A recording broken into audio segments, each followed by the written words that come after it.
Welcome back to Loading Ready Run Magic the Gathering here on Loading Ready Run, the Twitch stream. I'm Corey. Wait, I've been here the whole time. It's only going to be funny for the people that watched the last. Yeah, it really is. It really not at all. No. Okay, I'm leaving. We can't edit that out. Hey, everybody.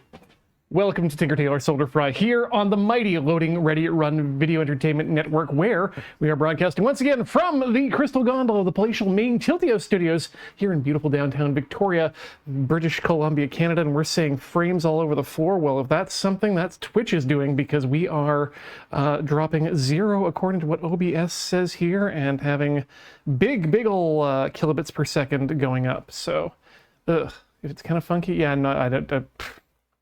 Bitrate seems solid too, according to Twitch. So I don't know if there's much that I can do there.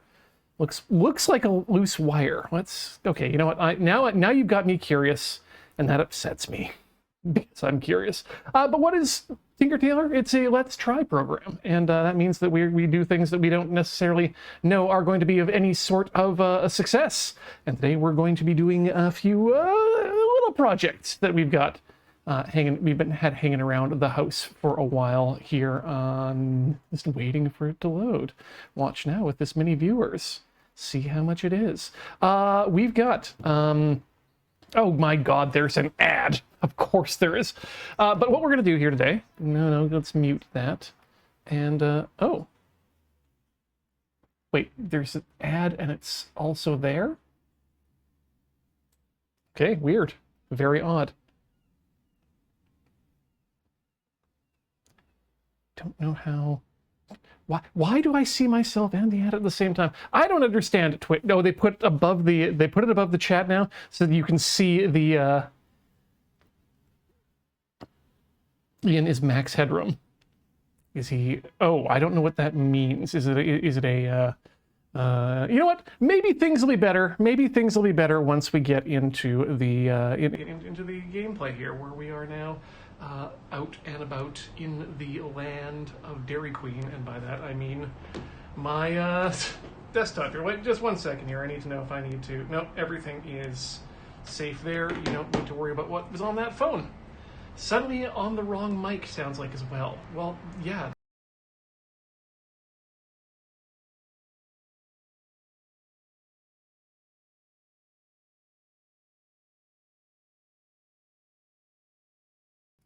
That should bring me back, and that should be on a much better microphone. And we can hear a fan, or I can't. Well, no, if you're hearing a fan, you're hearing traffic outside, because it's warm in here, and the window is open, and we are downtown. Okay. So yeah, like I said, hopefully this is slightly better. I'm going to close up this window here to see if we can make sure I don't need that open anymore. And okay, I think still pretty much looks like a slideshow. Let me just pull up this, because like I said, there's not much I can do on this end here. I have used all my powers. .tv. Let's go to Loading Ready Run in the app. It's not that I don't believe you. Turns to a slideshow within a few seconds of refreshing, but it's certainly a Twitch problem. Okay, family, that makes me feel good then. Yeah, it shouldn't be the game. You know what? Actually, let's just double check here on my face cam. Buffering? Disable the buffering. Let's just double check here on my face cam. Okay, now I'm going to look at myself having done things in the past. It's useful. Oh yeah, I can see that there. It does jump every few seconds. I think I might have a... I have one idea here. I'm just going to jump buses. Boop. Boop. Okay, and then that kills the cam. That kills the cam. Not Cameron, but you know. We like him. We'd like him to stay. Okay, maybe that'll be better. Let's hope that that's about all I can do at this point. Okay, point is, we have projects to do. We have microphones that are really quite rad. A friend of mine recently came by and had picked up these very cool telescoping microphones that unfortunately do not all have the here we go. They don't all have XLR ends on them because they haven't been wired up for XLR yet, but that's what we're going to do one of the things today. So we'll attach XLR to these two microphones and make them modern and compatible with the world. And then we have some opera glasses that I would like to see if we can get back up and running in a manner that is useful. They currently do not open, but I think I can see where the issue is here. So we're going to see if we can make those a little bit more functional. They have coated lenses, which is important.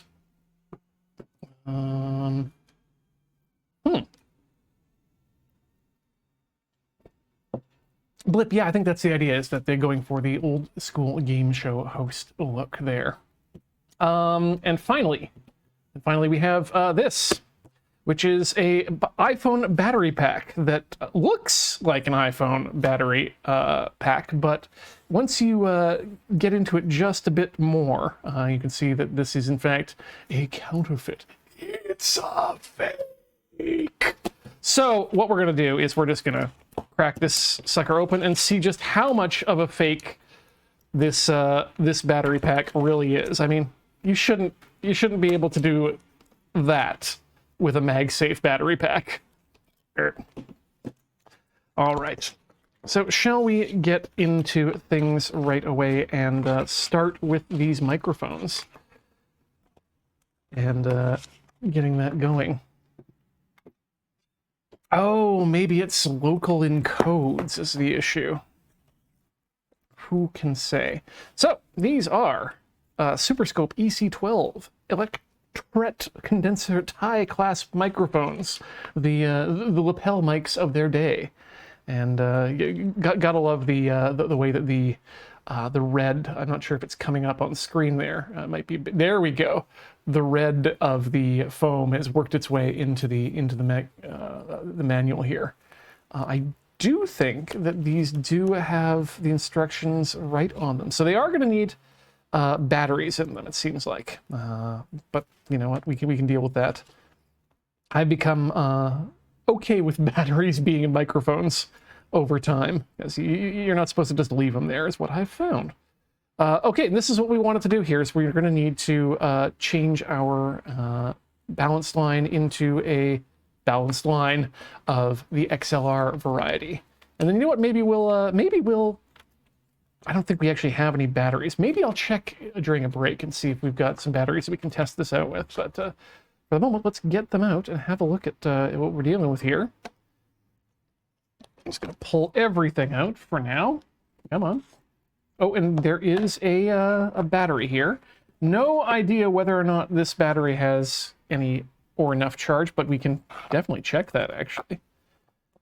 That's not actually difficult at all. We have the technology.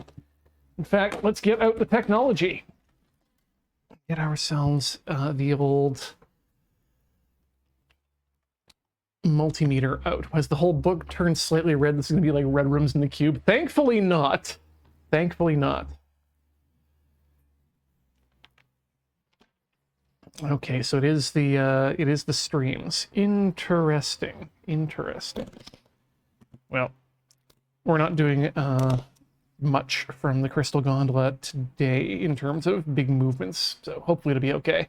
I'm a little sad that I wasn't able to get the Lazy Manicotti running today, but I did want to save that for a in office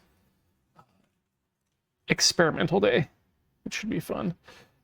Doesn't tell me what the voltage of this battery is supposed to be, just that it has 0 mercury in it, so that's probably fine. The supplied battery will operate continuously for approximately 4,000 hours. When the battery wears off, it will cause distortion and adversely affect the sound quality. When this occurs, replace the battery. If the microphone is not used for a long period of time, remove the battery. Let's, ooh, notifications are allowed? Yeah, that we can definitely fix. Burp, burp, burp. Burp, burp, burp. Sub-notifier. Get silenced. And by silenced, I mean get much, much quieter than you already are. So we're at 2 volts of direct current. We should be able to see if this has anything in it. The answer may surprise you, because the answer is very no. That seems to be a... Let's go down to millivolts here. Yep, that's a big fat nothing on that. Oh, well. Okay, well, at least we know what kind of battery we need. I may have one of those in the back if we want to try those out later on. Does not look like the Super Scope from your Super Nintendo? Probably not. I like that the microphone capsule itself is just this a little bit here, and it's very tiny, actually. There's not a lot to it actually underneath, and then that attaches to the end of the tip here, and then you screw the bottom end. Again, you just got your 2 contacts there for in out. Oh, lovely, lovely markings. I don't know what that is, but it looks like a 4J. I don't know if you can see it very well, but super cool. Hovering Halibut says, I wonder if you can get it to convert off of phantom power. Like, if the voltage level is correct, like if this is a 12-volt coin cell battery, which I believe exists, or 48-volt rather, should be possible. That said, if not, there's various ways you can step things down. I'm still trying to figure out a way to run phantom power for a microphone and use it with a built-in cloud lifter of itself. But yeah, just attaching the little windsock there so that you can extend it out and definitely get that game show host quality of microphone to you. Thank you very much. Oh yeah, this is rad. This is absolutely rad. So yeah, we don't actually, the nice thing is we don't need the microphone itself to be attached to anything in order to do the soldering, which makes it slightly safer. Not safe. Nothing is ever safe. Just ask Heather. And this one has been pre-done already, but apparently I am to double check the work to make sure that everything is functioning as it should. Like I said, an electric engine using 6 AA batteries never needed to change in like 11 years. That's amazing that they didn't even start to corrode after 11 years. Where do we got ourselves the right screwdriver head? I think that's the right size. That fits in there nicely. Yeah, let's do that. Okay, and then we'll just whiz these out.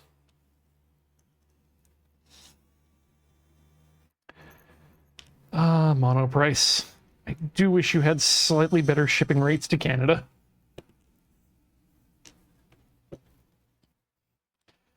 Okay, piece of metal there. Oh, this is a fancy. Oh, this is a fancy-ish one. Okay. So plug goes through there. And, you know, that's... If you're watching, my friend, I think you did a fine job, actually, of this. This looks good. I would not feel need to resolder this at all. This seems like it's in good contact shape. Everything's nice and covered up with tape. Let's just double check all the continuities, just to make sure we're not nothing's out of order here. Why is my...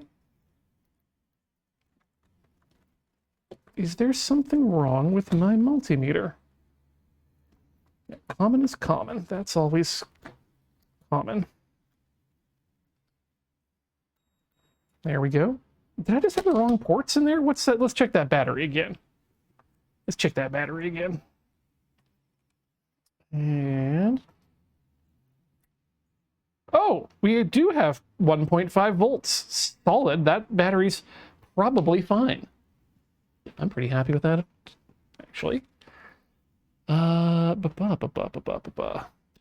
are we going with that? Right, so we were going to do some continuity tests here and make sure that the edge ring is...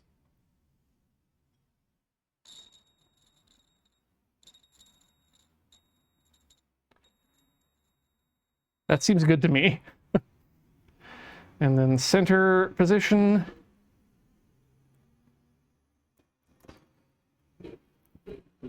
Oops, let's make sure we're getting just the center.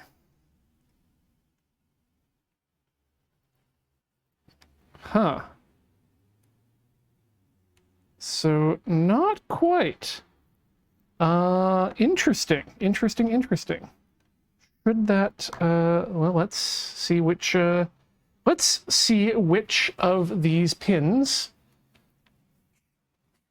corresponds to which of these wires, and then we can figure out how we're doing here.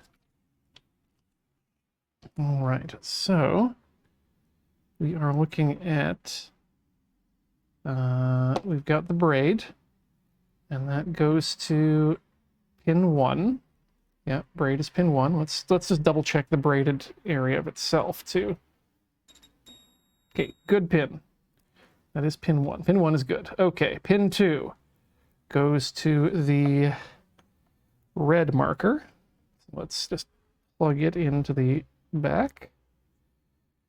Let's peel back some of that insulative tape there, just to make sure. As that looks like a good connection, but solid.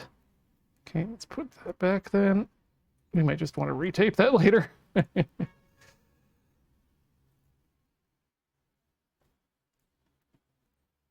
Come on, get on there. Get on there. And then this last one is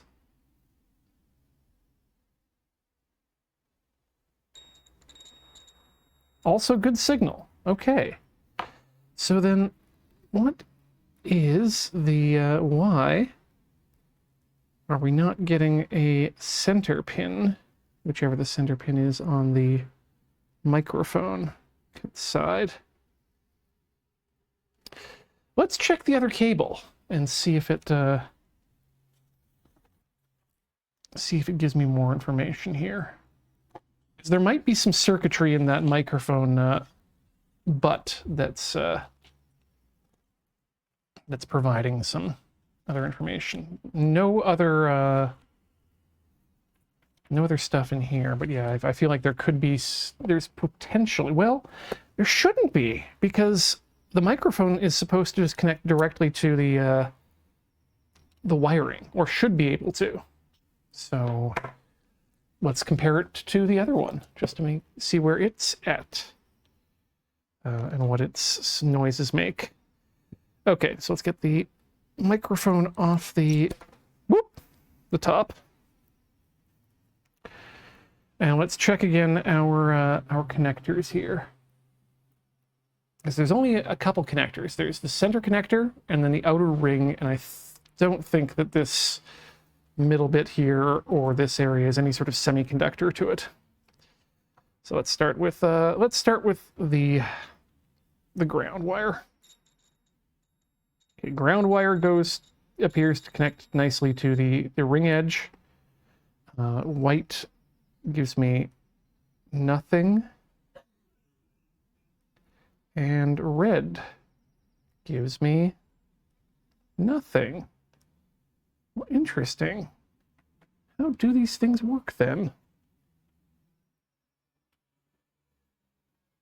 The EC microphone is equipped with a mini plug wired for unbalanced line operation. Most time, prosumer. Most consumer audio equipment accepts the plug configuration. To convert the microphone to a balanced line, remove the mini plug by snipping off the cable near the plug. Strip 1 inch of insulation from the end of the cable.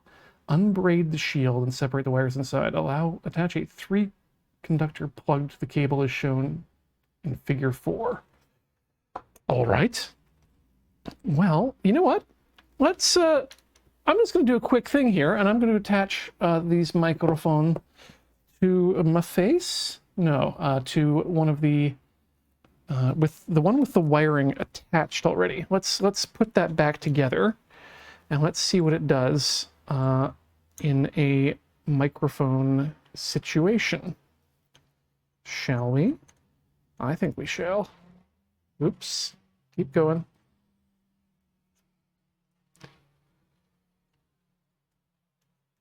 There we go. Got to remember how this this plug goes together too. All right.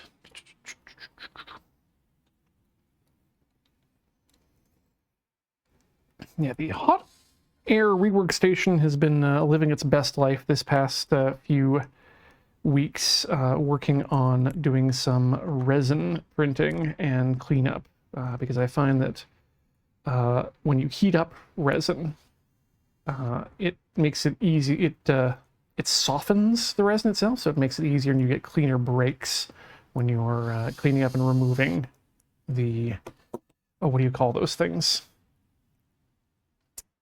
Support structure. All right, let's get a battery. Oh, that might be why. The battery gets in the way somehow, or changes things somehow. So let's get a battery in there. And then let's get this hooked up to a microphone port on, say, an audio interface. And then I'm going to go away for a second. Goodbye. Hello, I've returned. I'm speaking to you from inside this microphone, and it appears to be doing quite well for itself. I'll be right back. As I'm going to pick up some batteries, or not some batteries, some headphones, so that I can give it a quick listen. I'm curious as to what this this thing sounds like. Okay, let's get that on. Turn in the line. Now I'm hearing myself through, directly in my own ears. Okay, let's go to input 1. Input 1 coming through, no, that's input 1 coming through loud and clear, or at least clear. That's a very different tenor. Little to nothing in the way of pop filtering too, but very much a clearer mic than I expected it to be. I think I prefer the sound of the wireless, but I don't know. I don't know. One can massage the audio in post. Should we want to? Okay, so I'm going to consider, once we put the strain relief back on this cable, this one done. There's no reason to desolder something if not necessary. Much like it was unnecessary for me to take that particular screw out. So let's put that back.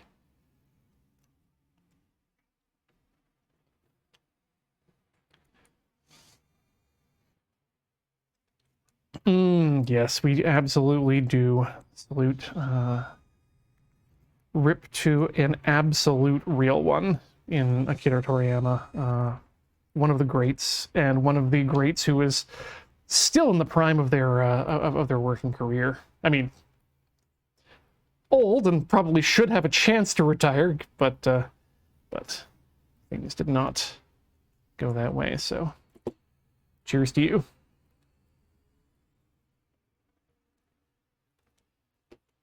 All right, let's get that back in there. And then we can clean up our workspace and start making things hot and melty. Is it cheese or is it solder? If you put it in your mouth, it should be cheese. Kind of a prescriptive this or that, but you know. Sometimes I'll take a strong stance on something, and that stance today is that if you're going to put something in your mouth and it's either cheese or solder, you should probably choose the cheese. Not gonna live your life for you, but I would suggest. Okay, let's put that back into the box. We'll put it back in the box. Right, that goes to the tie clip. Sadly, not exactly. Ooh, but we do have the clip holder, which is small and clippy for the, I guess, the big boy. Yeah, there it is. And you can. Ooh, hey, I could make interesting Space Warrior gun with that. Just gorgeous. All right, get back in there. You get back in that section. And then we're going to put this up in here and just try not to think about whether or not the chemicals in this foam are ending up in my lungs or DNA through other vectors like touching. The touching vector. Okay. So let's do it for real then. We don't actually need the box while we do this for real. We just need the soldering iron, which we'll now pull into frame. There we go. And we do not need... things have been tinned, which is, again, fan-rigging-tastic. What do we want? We will want our flukes, more than likely. Where did my flux go? Did it just... I know that my flux bottle is beginning to eat it, and we're going to need solder too, so let's get that out. Kapton tape, not so much today. I guess maybe I threw out the bottle of... No, I wouldn't do that. I guess my flux is just gone. Well, I guess we'll have to do without today then. Which is fine. This shouldn't be a very fluxful, necessary time. Do I have a... Oh, I think I took my third hands back to the office as well, so that's great. What do we... You know what? You know what? We can work with what we've got. Oh man, this ancient piece of bubble wrap that has degassed itself naturally. Oh, yay! Tiny little tripod. And of course, finally, our connector for the XLR itself. We're just gonna stick this up there. Ooh, I should get that battery out of the other one now that I think about it, because I don't know when the next time these will be used is, and I definitely do want to test that other mic too with the, well, where'd that battery go? There it is. The battery was already out. It's on the table.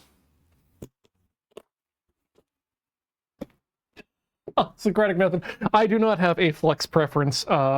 It's my preference currently is the flux I have at home, which I bought in a large, small bottle. So it should... what I do need to do is go down to the dollar store and pick up a few more of those empty bottles for nail painting, because they work great for filling with flux and then using that to paint the flux on. Okay, where did that... There you are. Okay, now I'm thinking about how to hold things in place while I solder them, and I think I've come up with a good solution. What we're going to have to do is bring over the Mr. Neko no Te station, or the Mr. Cat Hand, and we're going to have to take off the current project, which is... thanks again to whomever long time ago sent in the Revell Saab JA37 vegan kit. I have been working on that recently, and it's in a partially completed state. First time working with putty in a model to get the joins in there. It's not quite smooth as I'd like it to be, but I think it'll probably be okay. What it isn't is clean. gonna have to really dust that off before I put any sort of coats on there. But there's your hobby update for the week. Hey, I saw Dune too. That was a good movie. You should all see it as well. Okay, let's grab some sticks. Maybe I'll grab 2 here in a row. And then 1 for holding the XLR. And then we can position things such that, ooh, we should actually double that up so that we get rotational protection of after a sort. Okay. Good.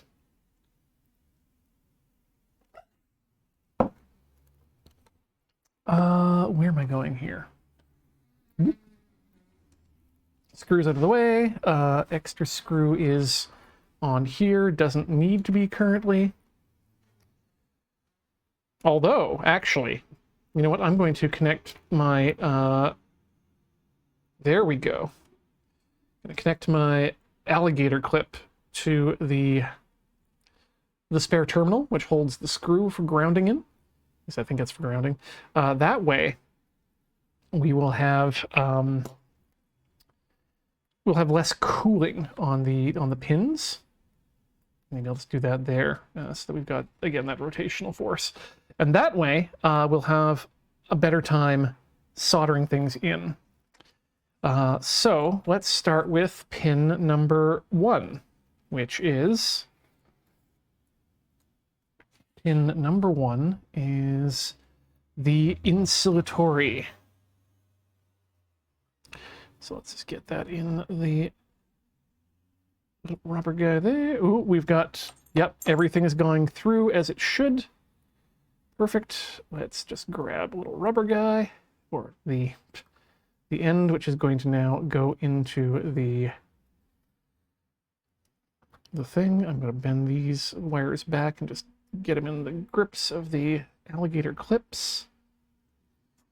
Then I'll just position things such that this, yeah, the hole, it's going into the hole. Great. Everything's where it should be. I guess now all we have to do is apply heat and solder. 600 seems excessive. So I'm going to take that down to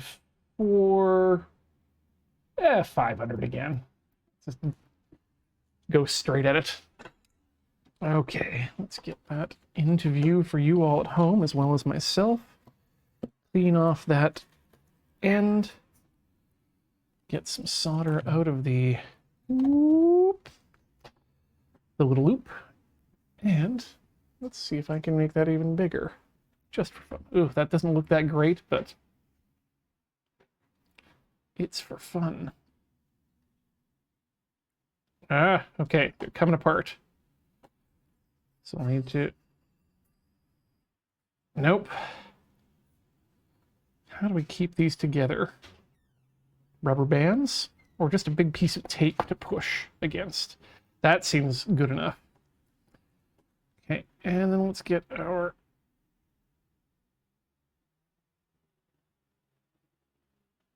Get our iron in place. Come on, you can do it. Just heat up and get in there.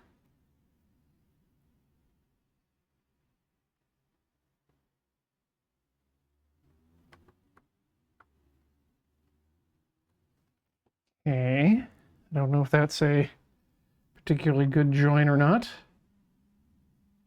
Just add some more to it there. When in doubt, add more solder. There we go. Maybe I should go up to 600. Arclight, I've been looking into different third-hand systems because I really don't like the grabby hands. You know, the ones you see everywhere with the magnifying glass on top.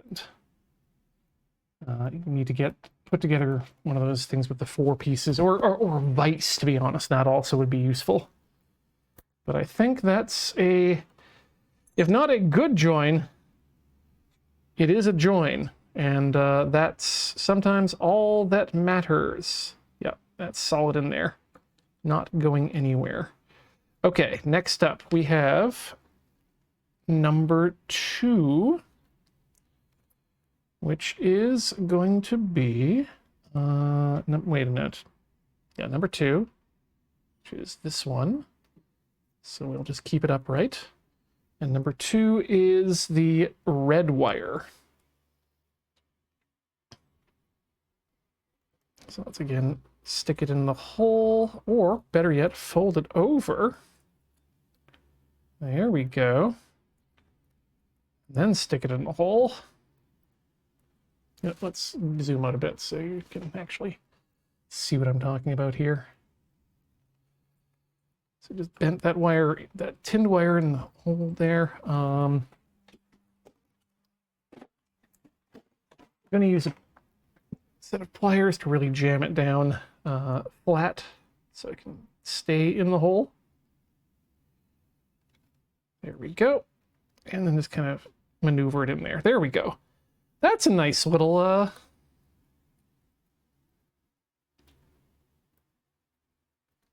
don't want to say join, but because it's not a join, but it's a nice little setup. Okay, there we go. So that's providing all the force it needs to push into it. So all I got to do is touch things, and then hopefully that should create the join. So let's, again, yank out a little bit of solder here. And then let's clean off our tip again. Got to use water and the brush. Load up the solder tip a bit and then just apply heat.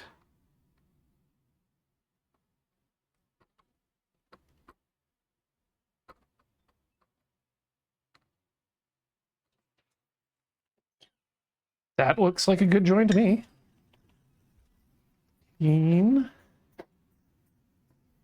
Yeah, when you start using flux and really cleaning your soldering iron, it works so well. Can insulate a handle if you heat the cup from the outside. Should guarantee a good join since the wire has very little thermal mass.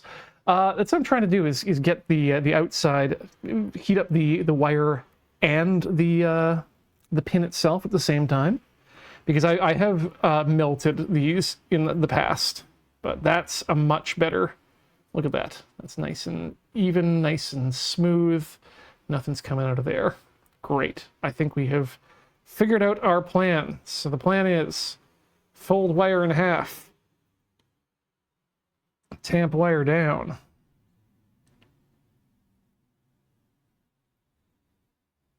tamp wire down, down, get thee down, sit ye down. Punch. And then we position it such that it's going into the hole a bit. There's not much of a hole. It's a hole is really doing a lot of lifting there. It's really more of just an indent that barely goes into it, but it's enough to get where I need to go. So let's get a bit more solder there, and let's just do it again. Load that sucker up, flip it over, and apply gently.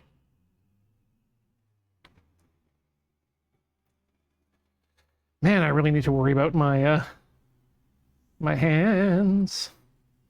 Okay, that is, I believe, a pretty successful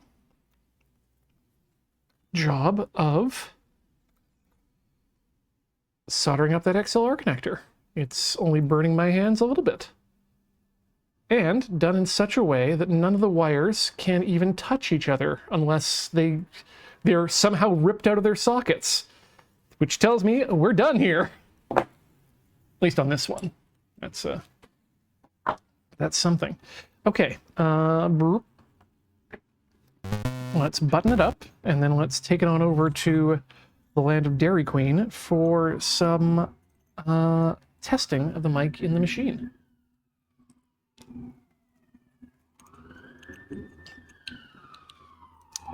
Good.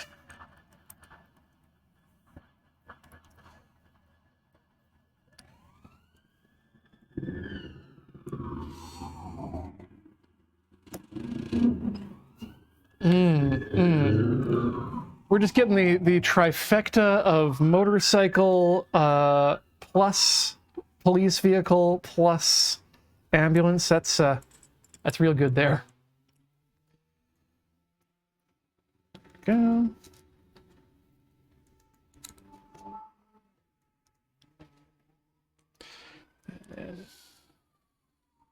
Screw that in. Sir, we saw you were working without flux. We'd like to have a word with you about some proper solder practices. Is that a Western Union splice, my friend? Want to step out of the car? Oh yeah, no, there we go, another police. Where are you going? What's your story? All right, microphone has been powered and is ready for installation. I'm gonna go hop on the other camera around the corner, and you'll hear me in just a second. Okay, coming around, I'm gonna plug those headphones back in because I want to be able to hear my sonorous voice in the sense that it is sonic in nature. Not Knuckles in nature. That's one of my favorite albums, Knuckles by Nature. Okay, one sec here. I was going to turn off current microphone. And returning. Wow, yeah, it is slightly airier. Maybe one might even say drier, echoier, but it is absolutely clear. Just ring-a-ding-ding. Very little background noise, which I'm very happy about. If we go back to the lapel, you can hear a lot more of the, I mean, you're getting more of my mid-range and lows, but you're also getting a lot of extra room tone and whatnot. Whereas this mic, oh, hey, here's a balance. Left channel interior, right channel out. This sounds very natural. And then back to one by itself. That is the interview mic. Love it. Love it. Okay, let's swap back and package up these mics. Cannot wait to have a little fun with these.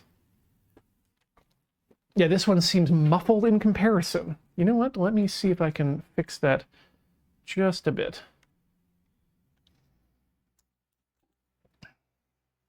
Boop. Okay. Get that mic battery out of there.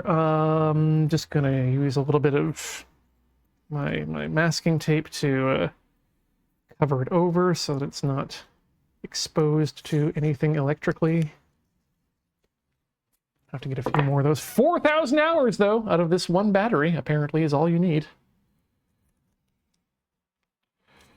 Okay, that's been protected. If you need protection on your own, I recommend you go stand by your stairs in your house, if you have stairs.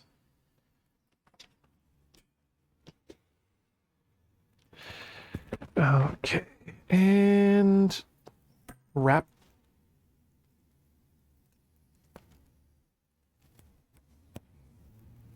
Can you hear that? Where's my mic? There it is. Can you hear the ring? I can't tell if that's the spring from the battery connection or if there's something else in there that's sprung, which could be because it's a.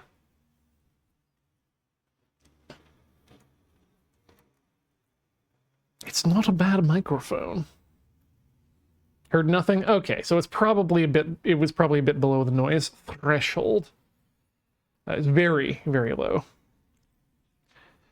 Okay,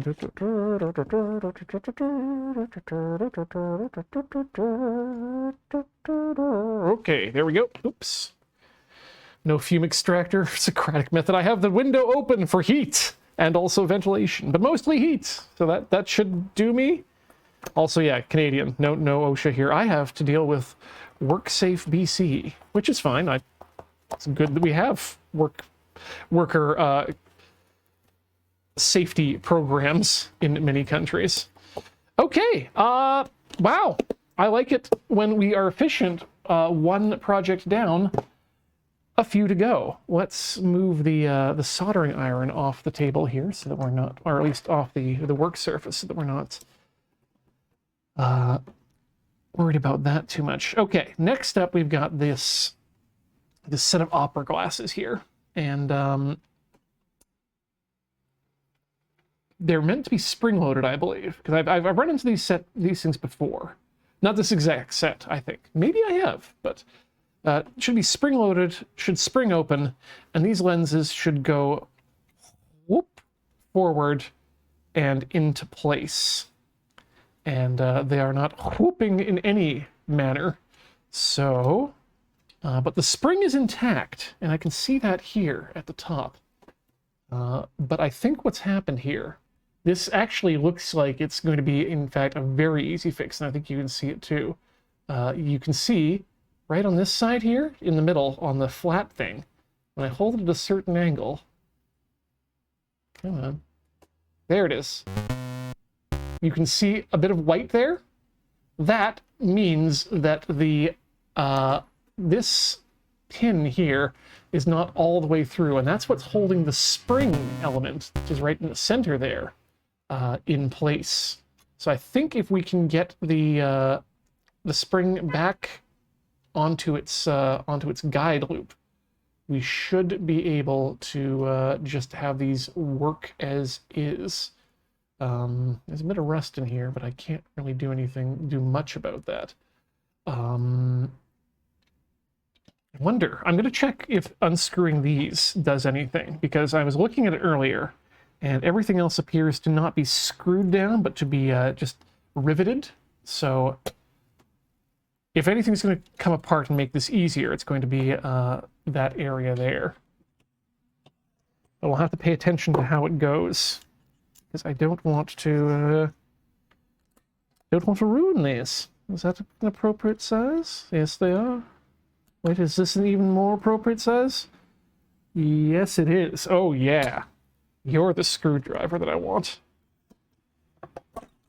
Ooh, ooh, ooh, you're the screwdriver I want. Okay, not much there. Ooh. Fairly decently deep. Oh, the coated lens information is removable. I guess if you end up getting a set of these that doesn't have a coated lens, maybe you can pop it out. Or maybe if you're feeling fancy, you could just you could paint over the brass side, lay it down, and monogram it with your own name on there. That would be fun. All right. It feels like things are in motion in here, so let's have a look.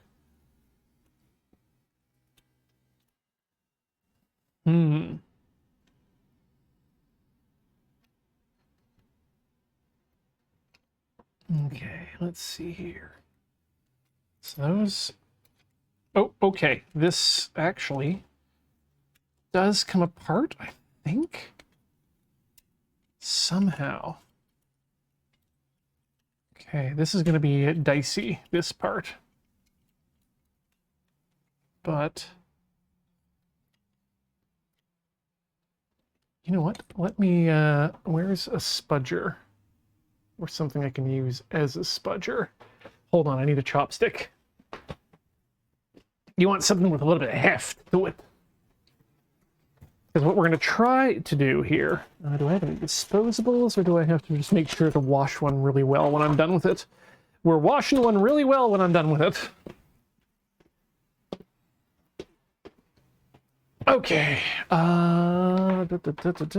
So I'm looking in here, and I'm not sure if you can see, but along this edge in here, there is a hinge guides to keep it from opening too far. So I'm thinking, my thought process is, if we just close it slightly and then kind of get it out of the hinge guide, we might be able to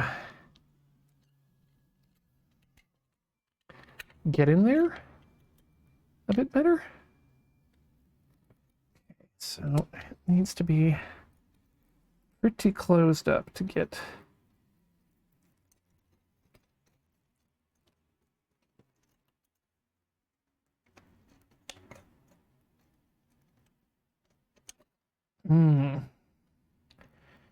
Metal.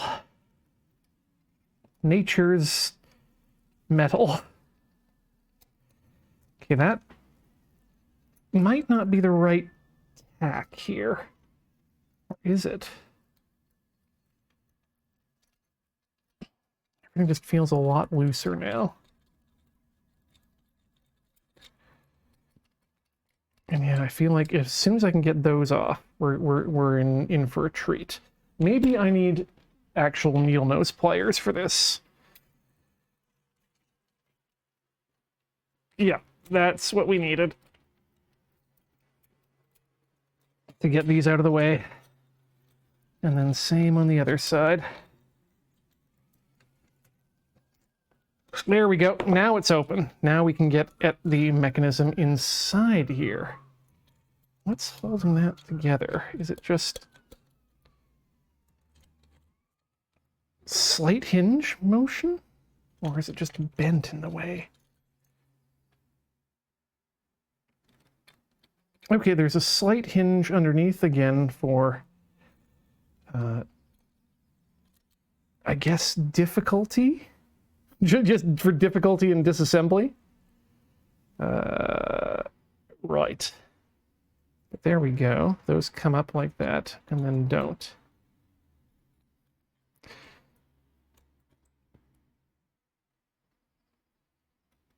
I don't know that those screws actually held anything on assembly-wise. Other than that, yeah, nope. Nothing comes out more than that, I guess. All right, so what we need to do is get that... Oh, that's going to be tight. Tight and unpleasant. But I think... Okay, let's move this up here. Let's just see if we can get the range of motion going. So those need to come up like that.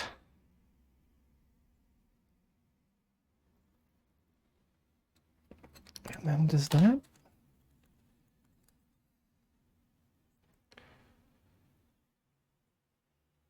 So that wheel moves it back and forth. Focusing.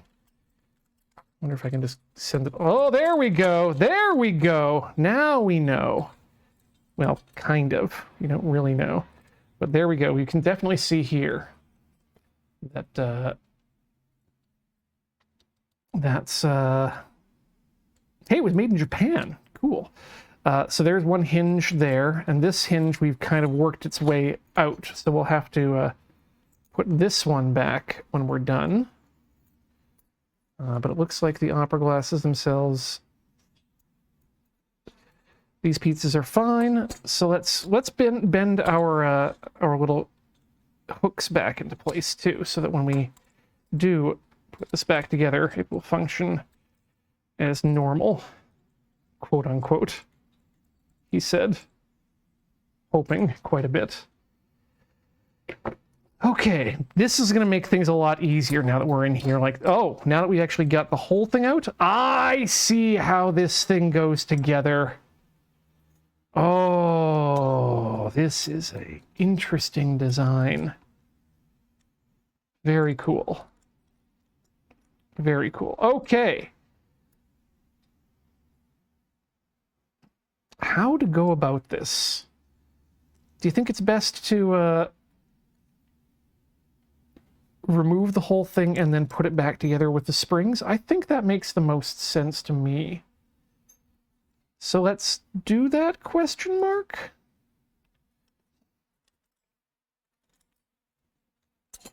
I wonder if there's any other disassembly I can do here just to make this easier on myself. Do these come out?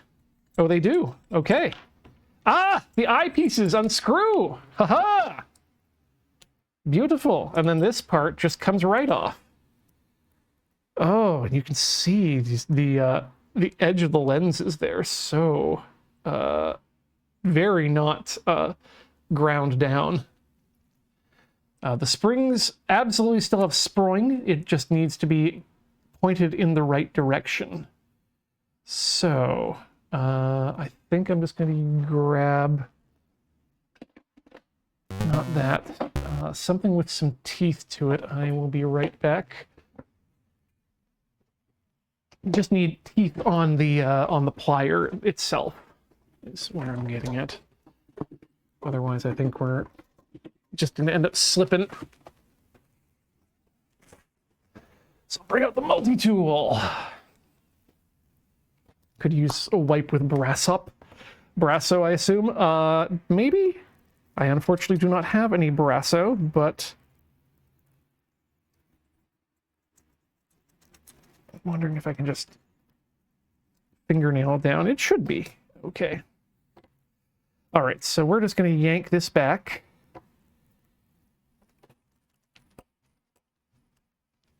And by yank, I mean gently pull. Okay, there we go. There's our glasses. And then we're just going to want to straighten the spring here, I assume. So that it's all in the... Ooh. Okay, that seems like it's now back to the direction it should be. Oh, I didn't remember which way this went on, so I will just have to hope that we've got ourselves things in the right direction. Ow, ow, ow, ow, ow.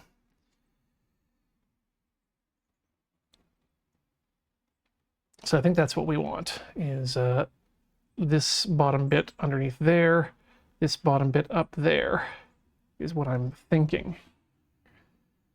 And this is just going to go around, well, we'll get it in there, and then I guess we just start pushing it through the holes.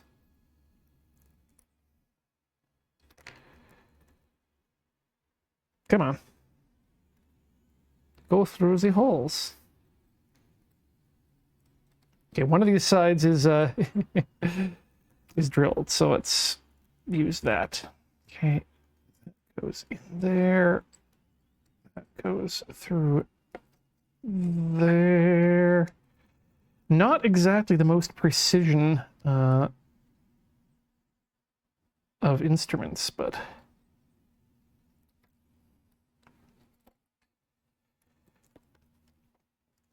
okay, and then let's just continue to push it through until it reaches the other side. And then just give it a little push to finish up its arrangement. Okay, and then that is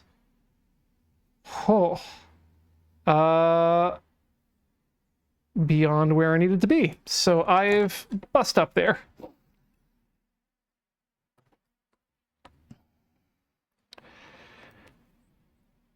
If you're curious, what's going on here is that I have attached it such that there is a little piece of bent metal there, which is interacting with this piece of bent metal, which will not allow that to go across. Now I think I know what we have to do. And it's not going to be fun or pretty, but it will just have to be done. This has to come in from the other side. Means yeah, we're just gonna have to do it this way. So into the hole, through one hole. Nope, gotta go through the holes first. Okay, and then it's gotta be like that. And we're going to feed the spring through.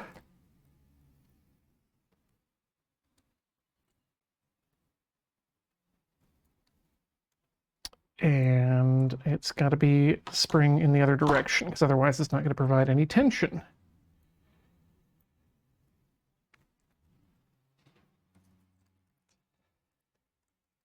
Okay, let's try this again.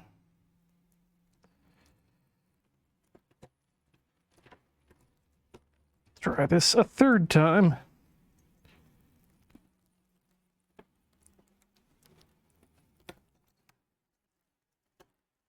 Okay, there we go. Got that through. Get the springy ding into position.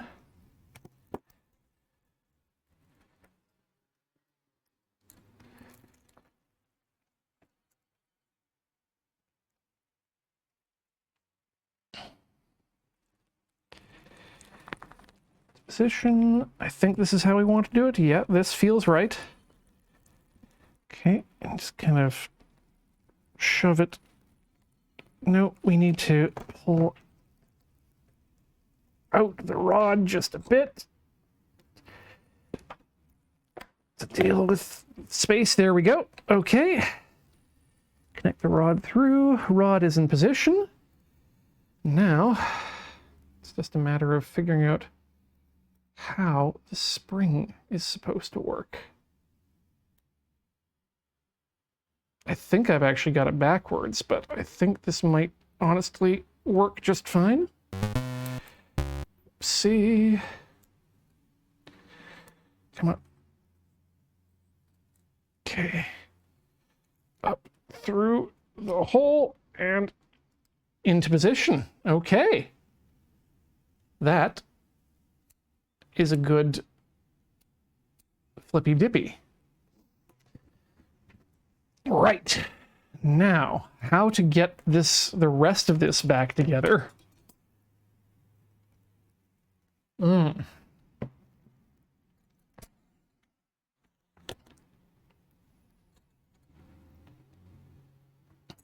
so absolutely, this the bottom edge goes against that. So that's where that goes. This comes up and attaches here. And I think what we can do is probably attach... Actually, this comes in after the fact. We can put that in at the end. There we go. And yeah, let's get to screwing, or we'll get to attaching bits together.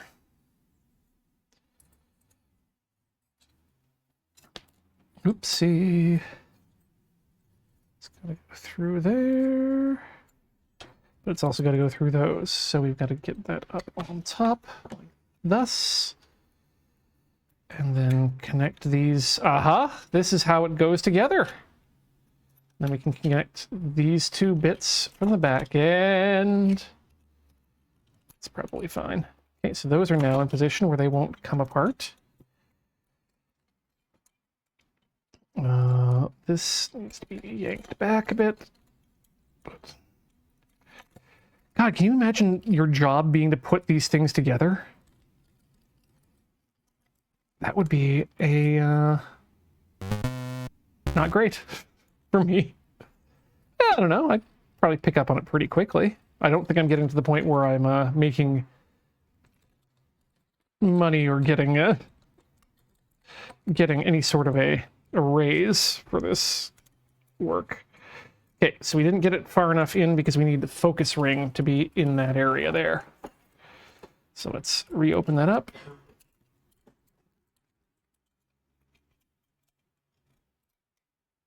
Hey, you know what? I've also figured something out. These are supposed to pop open. They're not doing that. They are doing the opposite of popping open. So we need to get this out and try again. 50 Keys asks, have you ever considered making a watch? I have, believe it or not. Cameron and I used to talk often about, in fact, going to Montreal and becoming watchsmiths there. Taking the course.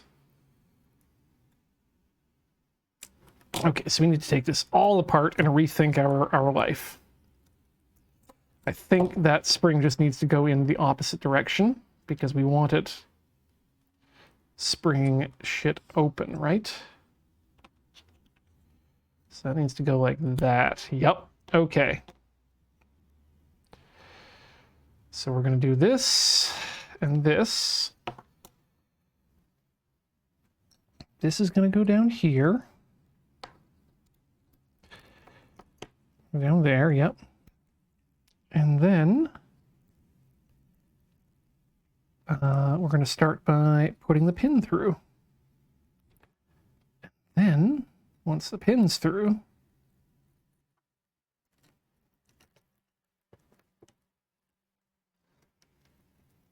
then we'll move the spring again. Okay, pull the pin, push the pin, pull and push the pin. Okay, there we go. Now we're getting, ow.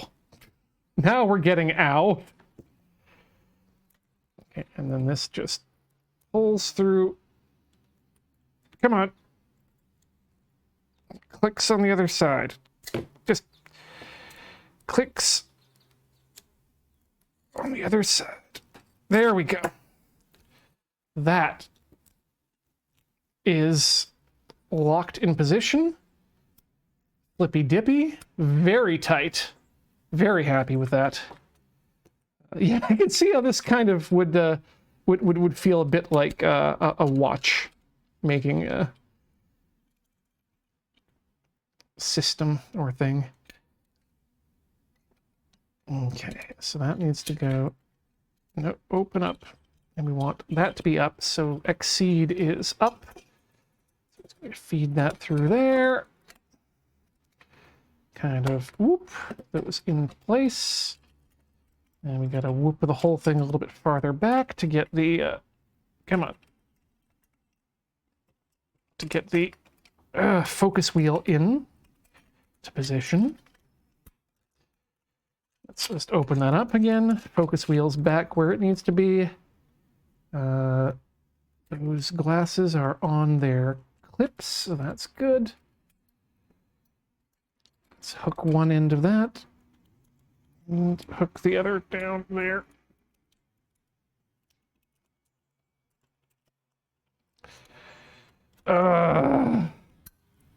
Focus wheel is in place, so we're kind of everywhere we need to be.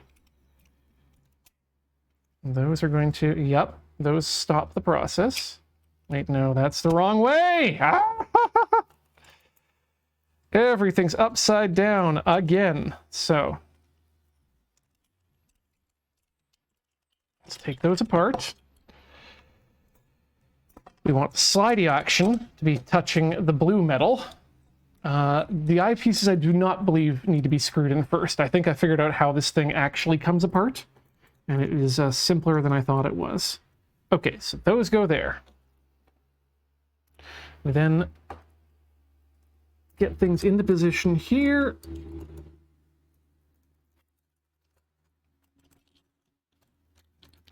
In such a way that we can then reclose the clasps on the both sides. Again, making sure that your focus wheel is through the holes. Okay, clips in place. Focus wheel no longer in position. That's okay. We'll just pull things until they go there.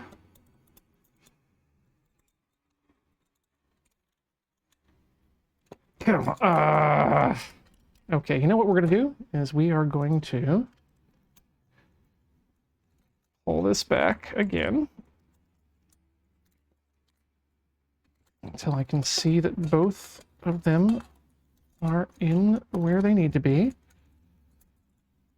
Hole to wheel, hole to wheel. There we go.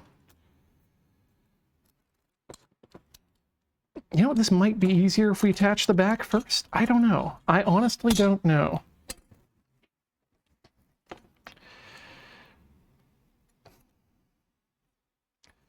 Let's see if we can flatten some of these out too.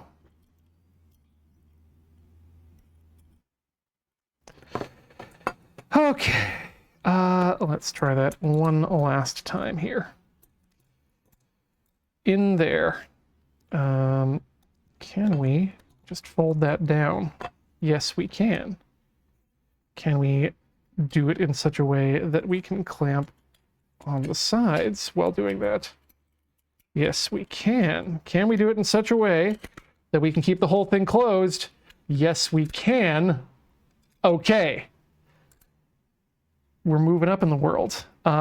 So that, to me, says that we're then going to put this hinge piece back in.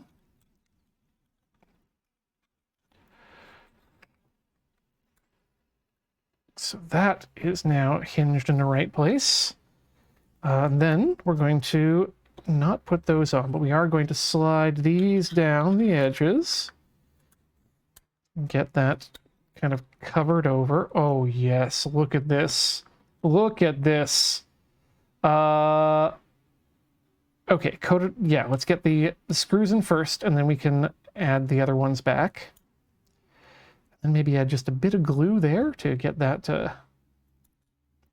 down and nicely repaired.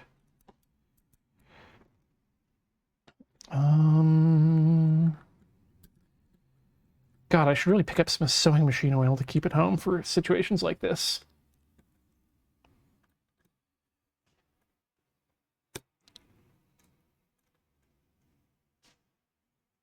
But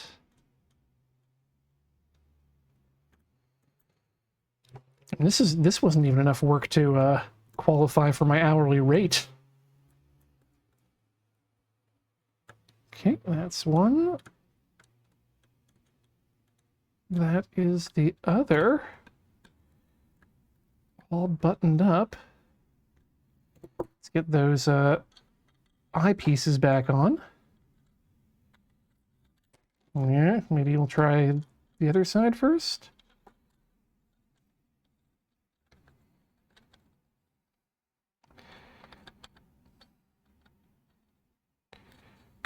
They're not exactly the best threaded.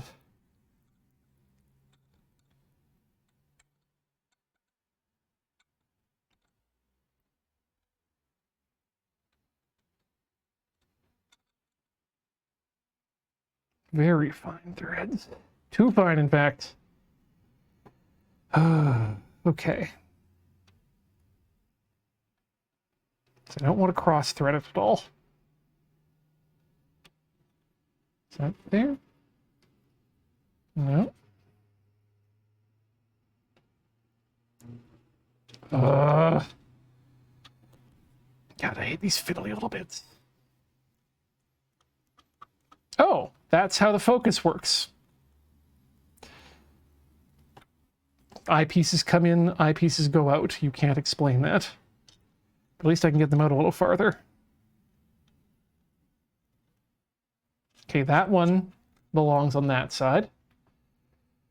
And then that one goes in there. Is the text the right way up? Oh no, that's a good question. I think it is. I think we got it on. No.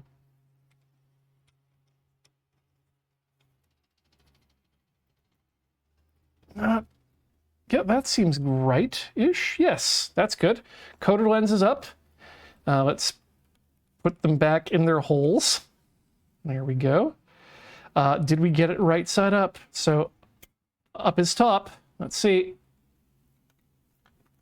Just open up. Well, you know what? We can just flip the coated lens label around. But otherwise, folks, we have fixed a set of opera glasses. These have quite a decent look on them. I don't know exactly what the magnification level is, but you can see through them. Can I focus them for you? Let's get something in there. Yes.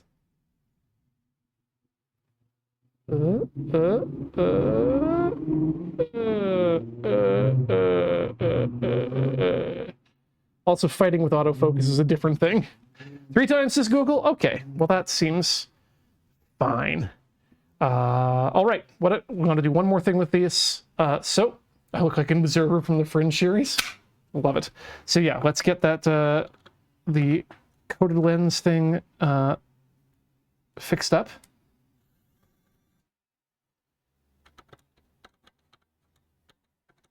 And then I'm going to get a bit of super glue out, and we're going to glue down this bit of loose leather. Firehawk, the lenses are absolutely scratched and dirty. These are not prime. Well, I mean, they are prime. Well, no, they're not. Yeah, they are prime in the sense that they are fixed aperture, but these are not good lenses, shall we say. Once you get them up to your eye, you're not seeing anything that's in the distortions. That said, the owner is welcome to clean their glasses if they like.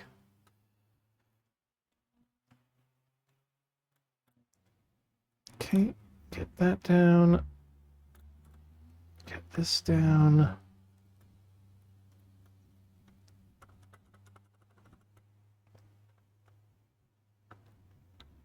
And good. Okay. And let's be right back with the glue. It's got to keep the glue in the freezer where it belongs, where it doesn't cure nor anything else. Okay.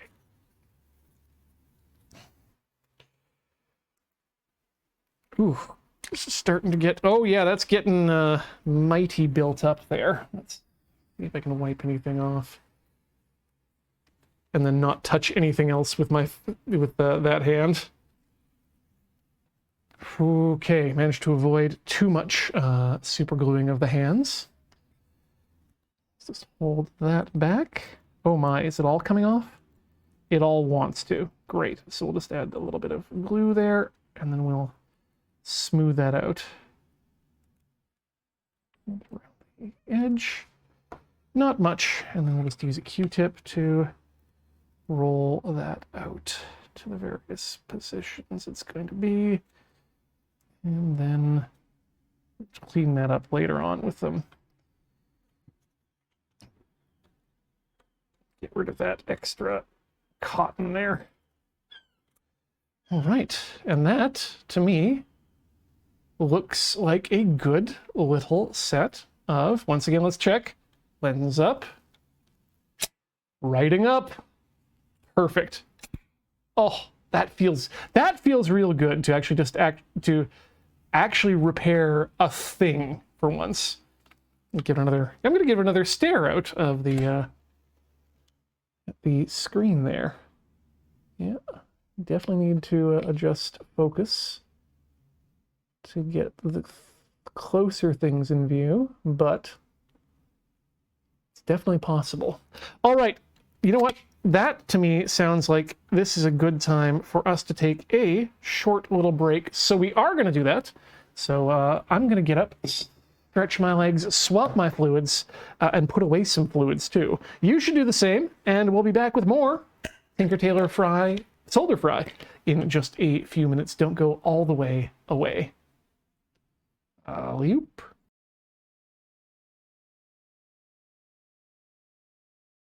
Tailor Solderinos, we are back with more Tailor Solder Fry here on the mighty Loading Ready Run Video Entertainment Network, and we are now down to Project 3. I've got Project 4 here if we have time or interest, but that might be a different thing. I've got been trying to get a DJ Hero controller to work with an Arduino system, and unfortunately, it seems like it might be the DJ Hero controller that's the problem. Just in its port, it looks kind of cracked up. So I might just want to get in there and have a look too. Like I said, we'll see how things go, because right now we want to look at this hunk of junk. This is purportedly an iPhone MagSafe battery pack. I'd really like them to make another one, because this was a fantastic piece of hardware Apple did. Normally, I'm not too hot on the MagSafe charging, except now that Apple's done some more work in terms of actually making MagSafe useful in its own products. First of all, let's have a look at this packaging here. It seems it seems very Apple-like. You know, they give you the peel and strip there, but you know, the more that you look at it, the more the ruse starts to fall apart. You know, Apple Inc. 1, Apple Parkway, Cupertino. The font kerning here is just all buckled up. The MagSafe is not centered vertically within its within its pill shape. Would absolutely have been if that were a real product. Battery pack just seems like again, the kerning is all wrong on that, and the font seems off as well. You get inside, and this is tissue paper, which is it's a good facsimile, but and you know, you get some nice soft touch plastic, but the Apple is painted on. It's not molded. What else is wrong with this? The main problem is, I mean, it does connect, and this is why I would have loved it to have been the real thing, because it's a big old hunk of battery that just sits on there nicely. But what it'll do, if it's the actual Apple battery, is it'll tell you in your... Hold on, let's just make sure I'm not showing off anything I shouldn't here. In your actual... No, go away. No, the other one. The other one. The other one. Come on. There should be... you know what? Doesn't matter. It should let you know in your batteries section here that it is the charger as a percentage. Anyway, it's not right, and I'm curious to see what's actually inside it here, because that should honestly click into place and not allow any sort of a side hustle like this. All right. So how do we get into it? What do you think? Oh, man, okay. Well, you know how we get into it is we just kind of pop it off. Yep, look at that. Look at the flex. So we're going to get a spudger in there. My favorite spudger is the knife. No, we're not going to use the knife. Maybe we'll start with a pick. Yeah, hammer was a suggestion. Maybe. Okay, there we go. Look at that bend. Look at that bend. And just jam a pick in there. Other way. And then we just run that along the edges, and hopefully that'll get us inside. I'm not too worried about the interior of this, to be honest, because being a knockoff product, I'm not going to be using this on my own equipment. Do not trust it, but it's actually coming apart fairly easily, which immediately tells me that this is not an Apple product. There should have been way, way more difficulty and way, way more glue trying to get this apart than just some snaps. And here we go. Oh my goodness, does that smell like not much inside? Oh wow, this is a piece of shit. Look at this, folks. This is got a little piece of metal here. Or is that even just, or is that just chrome? That's just chromed plastic. Yep. Okay. Let's have a look at some of the again, this is just all press fit into here. Let's unpress fit it and get it removed. Oh my goodness. Okay, so there's our case with, you know, little bits of adhesive there. Yep, nothing going on there. And then here's our here's our Qi charging components with, wow, they you know what, right to repair all over the place, folks. We got ourselves the ability. They even left the adhesive on for us. How nice of them. I don't know what this little thing is here. Maybe it's a antenna or a I don't know what it is. but we only have transmission and transmission on that copper coil, so that's what am I hearing here? Am I hearing like plastic go, or am I hearing a relay click? I think that's just plastic. Okay, we're safe there. But yeah, I'm curious as to what this little thingy is here. That's a accelerometer. I think it is, because it's you'll notice that the light turns on whenever I spring it, or not. Yeah, who knows?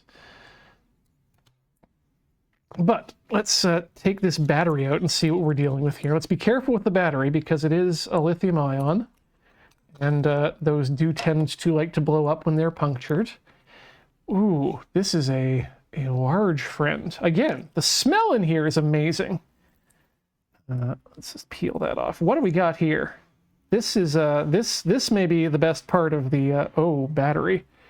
Ooh, baby, that's you know what? I'm not going to peel anything more back, because that feels like that could get dangerously close to under the case. But I want to see what we're dealing with here. It looks like 18.5 watt hours, which I don't know. It's been a while since I've looked at battery tech. I don't think 18.5 is too great. 3.7 volts is, we could probably make use of this in something. Maybe I'll look into a what do you call that thing when I'm working with a button? Maybe we can use it for that. It's got a USB-C port on it, but yeah, absolutely nothing to it. Again, the Apple version, definitely worth looking into if you want one of these, because it's going to have temperature monitoring. It's going to balance your battery levels between your phone and your battery pack, which is why I'll make another one so I can buy another one. But yeah, this one's it'll probably do the job, but I wouldn't trust it for much. I wonder if I can. Yes. Oh yes. Now we're cooking with gas. Give me that good ring. This is going to be worthwhile, because this is going to allow us to play it with MagSafe for other things. So we can just yank that there, and then maybe if I wanted to like mount it in my shower, I can just mount my iPhone there.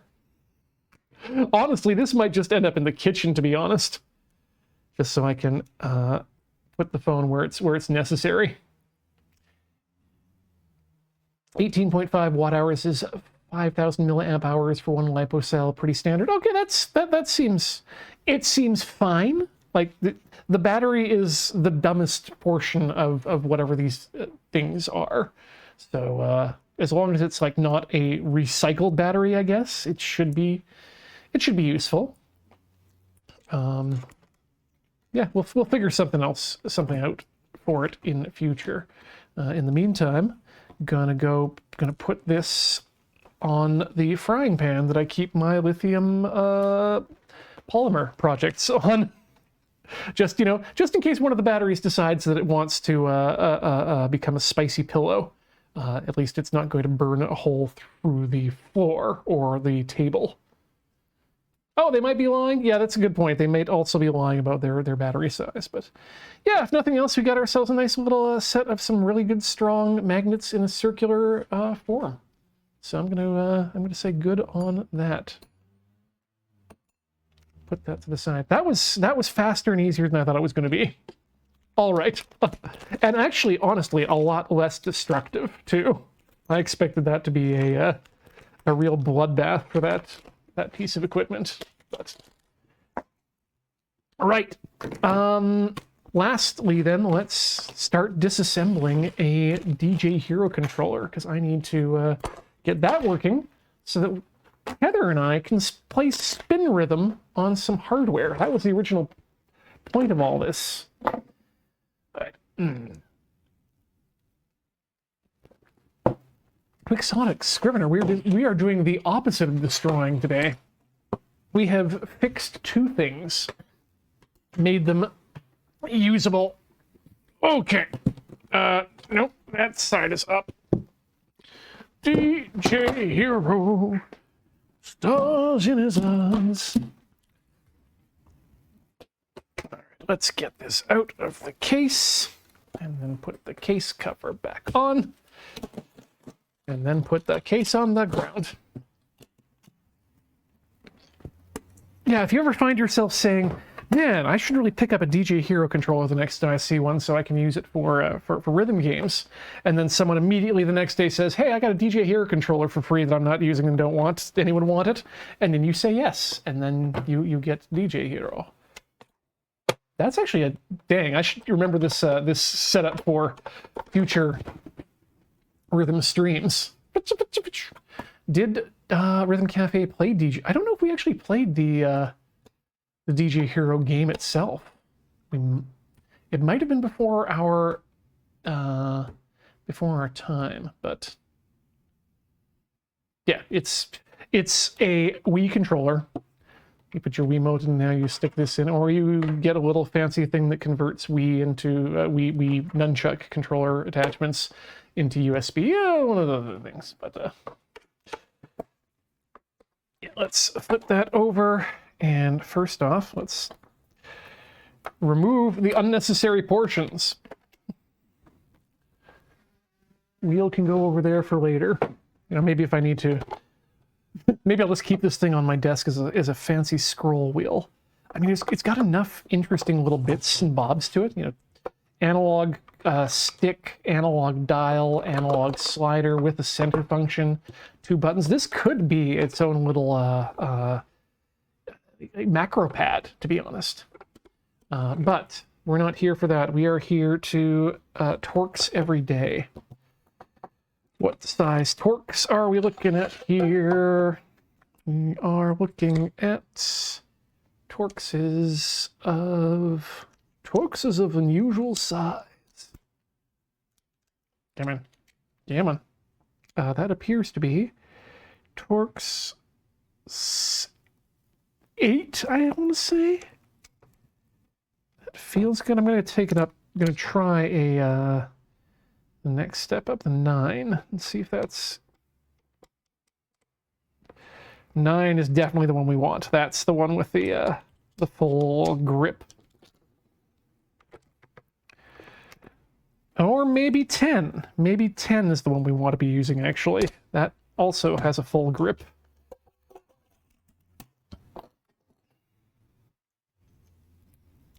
Maybe we didn't play DJ Hero at all. It's a possibility. We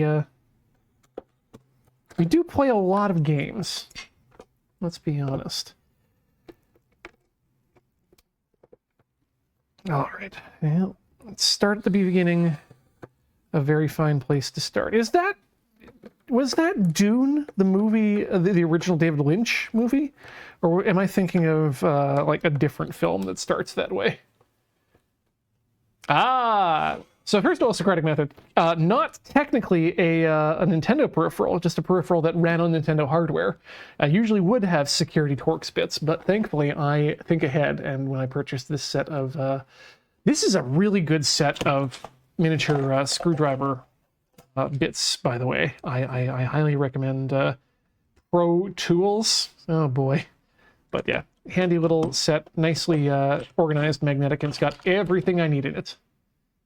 DJ Hero only appears in a checkpoint and 2 ENNs. Wow. Okay, there we go. Yeah, I can hear stuff rattling around inside, which is generally not a good sign for everything being okay in your equipment. It's not always a bad thing. Sometimes it can just mean that there's something living happily inside your controller. You can always, next time you open it up, take it out. Goodbye? Oh, thank God. Folks, if you want to take stuff apart and have it like fall off your desk and into the floor, don't have cork floors. They are the worst for that reason. For everything else, highly recommend. Great flooring, great flooring system. 10 out of 10. But would not recommend for trying to find things that fall on them.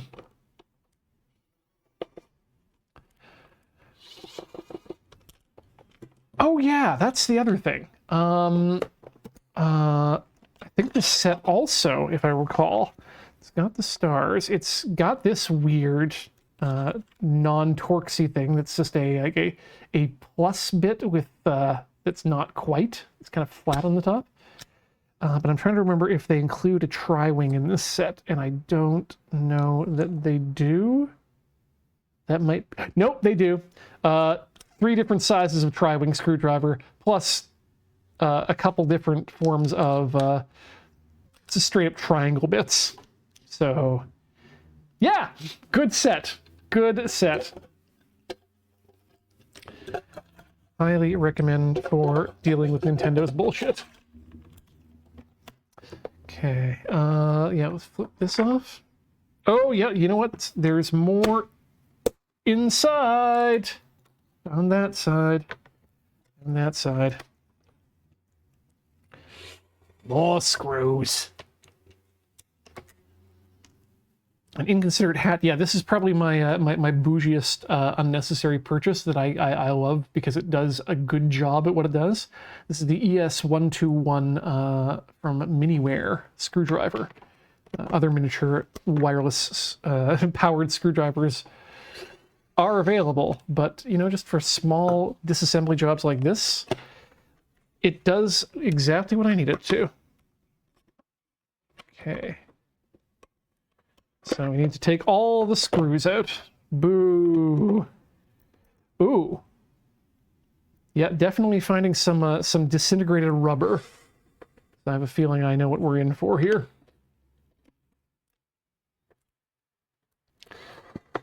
Oh, yeah, I thank you, inconsiderate hat. I do agree that yes, it is. I do this stuff all the time. You know, there are the kind of people out there who will say, "Oh, you don't need any special tools. You can just get by on just any old tool that'll do the job." Well, I agree.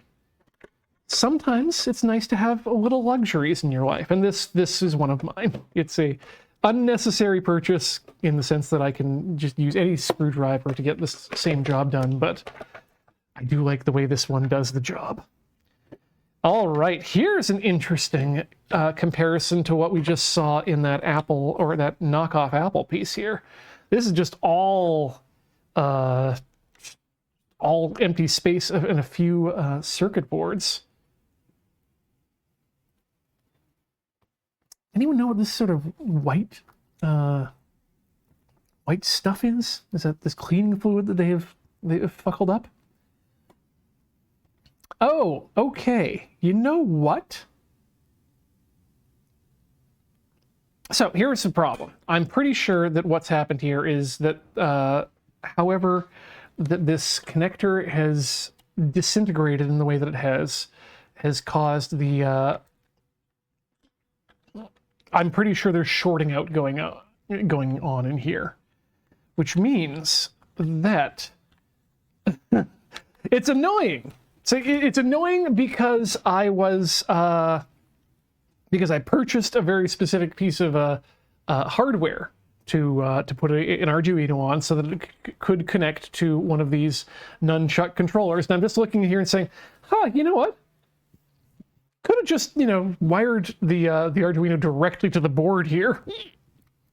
Oh, wait, no. Could I have? Let's see. Like, I could replace the whole thing if I get a broken unit, but what I'd like to do is to, you know, make the unit I have work again. Yeah, that is... that looks like a socket, but that is absolutely not a socketed piece of plastic. That is soldered directly to the board, it looks like. But yeah, this I'm willing to bet that what's happened here is there's been some corrosion. You know what? Let's just check with the multimeter and see what it says. if we get any bridges. Beep, beep, beep, beep, beep. Red goes to where? Let's pin. I mean, we already have a problem in that red is bridging 2 pins already. How's yellow doing? Yeah, and there's only 5 wires going in this thing, so.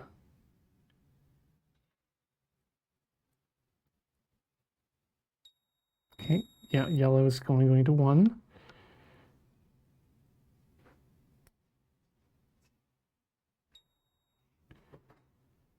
Green is only to 1. White is to 1. And black is also bridging that same pin with white. So yeah, this is absolutely absolutely in need of a replacement piece. Just looking at how this is all put together, and I'm wondering if I want to. What I'd love to do is actually just get some pins in there and replace that. Yeah.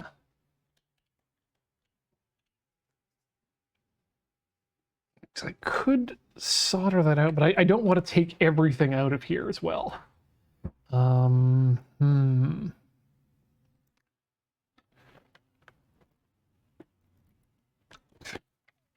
Stuff still coming out of this from this broken piece of edging here. How do I want to do? Well, actually, you know what? Just because I haven't looked in one of these before, let's take a look at the end piece. Just have ourselves a look. No, we were Socratic method. We were looking at I believe 2 shorts on that board, both on the red and the black, which means to me data and possibly power. Because yeah, we were looking at this red one shorts out on the 2 bottom pins, and black is shorting out on top right with white, I believe. Yeah. And, you know, generally your black and your white pins, I know, wires are generally ones that aren't supposed to short. But me, Ian, no expert. Regardless, this should be, once I know what I'm doing and once I plan for it, be quite a simple fix. The upsetting thing is that I spent so much of that time on a previous Tinker Tailor desoldering a pin board from an Arduino specifically for this purpose, when in fact I could have just left the pins on and just installed a pin set here. Oh well. Yeah, let's see what's inside you, little nectar. What secrets do you hold? And also, can I replace you with a different cable, maybe?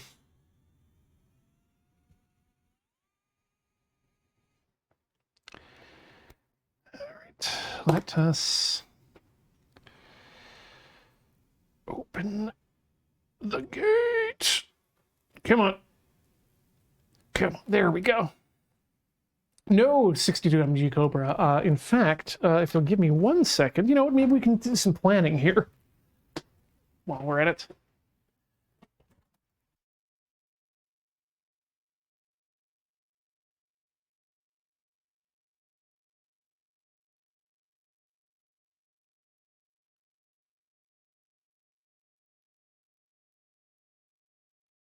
What we're looking at is Firehawk, so it's not quite just USB with micro. So this is what we're working with here. Just the Wii Nunchuck Pro Micro Adapter. Others are available. This one uses I2C address OX52, compatible with Blue Micros. That's the terrible job that we've done. It's been flashed, I believe, and it's ready to go. It's just, and it connects to this device. notch side up, like so. And that should be, then that will turn it into just a straight up USB device. But, right, we were taking apart this connector to see what's inside. Huh. Not a lot to it. Again, just straight up. Oh yeah, no, there's definitely some sort of bridging that's going on then, just looking at the way the cables are supposedly laid out here. Green is bridging with black. Black is bridging with white. And black is definitely the that outer ring here. So yeah, if we're looking at 1, 2, 3, 4, 5 cables total, yeah, shouldn't be too difficult to deal with in future. But I think that this is, I would say, yeah, gone. I wonder if I could just pull the pinned bits out, but I think that's going to be a similar problem where we just aren't able to get in there. Ooh, JTAG headers. Cool stuff. Oh, but yeah, that kind of puts a damper on the end here. Maybe what I'll do is, oh, here we go. Interesting. Connectors for reference.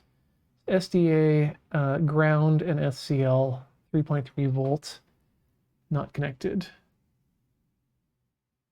Okay, so it's an SDA system. Snip and rewire the connector. Arclight, I think that might not be in my best interest, to be honest. Let me just see if I can pull this even out of the connector. Oh yeah, I can. Out of the plastic, I mean.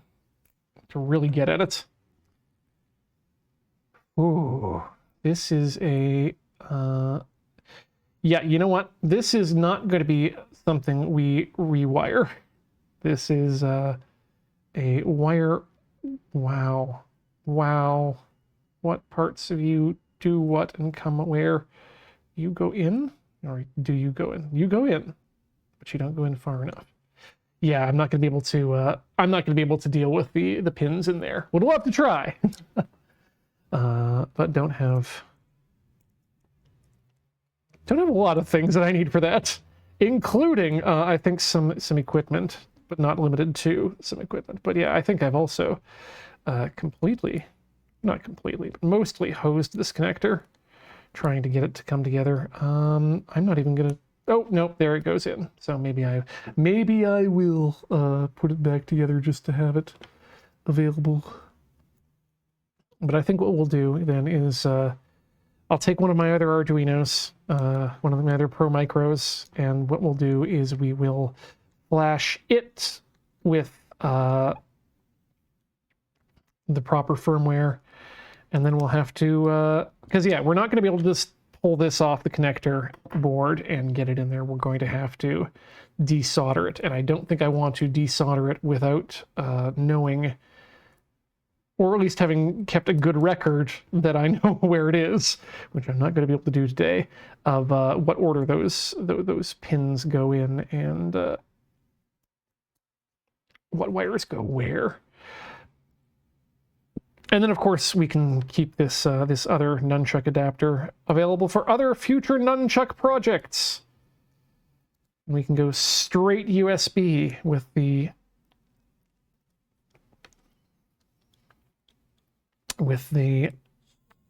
DJ Hero. So I'm not going to take all this time to button things up, but I do want to get these 3 screws in here, because yeah, my main thing is I didn't know what I was looking at, and now I know what I'm looking at and how much work it's going to be, and it's not that much. Just needs to be planned and done, and maybe that's going to be something that'll be a good idea for a future Tinker, Tailor, Solder, Fry. Let me just get up one last time here because I want to grab a tiny plastic bag into which I will put the screws for the bottom of this thing, because I'm not going to screw it all back together just to unscrew it again the next time I need to take it apart. Yes, Chris the God Gamer, fixing specifically a DJ Hero controller so that we can convert it to use for USB, so that we can play Spin Rhythm XD and other spin-based rhythm games with hardware that might not have been intended for it to be run on, but definitely would work and would be a better experience in my mind, at least. All right. And then just to make things easy on myself, I'm gonna pop that cap back on here.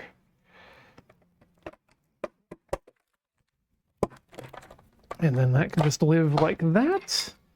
Let's put it together mate it back up to its friend. Ka-chow? Oh, ka-chunk chow. You're not fully back together. There we go. Mate. Controller mate thyself. And locked. And then let's put that cover back on the other side for the other DJ Hero side. And that's all that she wrote about DJ Hero for the night. Wow, that's a bunch of schmutz that came out of there.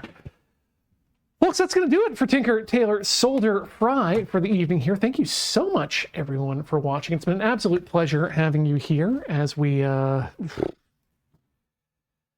actually make some success. We got mics done. We got opera glasses done. I feel good about myself. I hope you feel good about yourself, too, and I hope we've inspired you to maybe take on a project that you've been holding back on for whatever reason.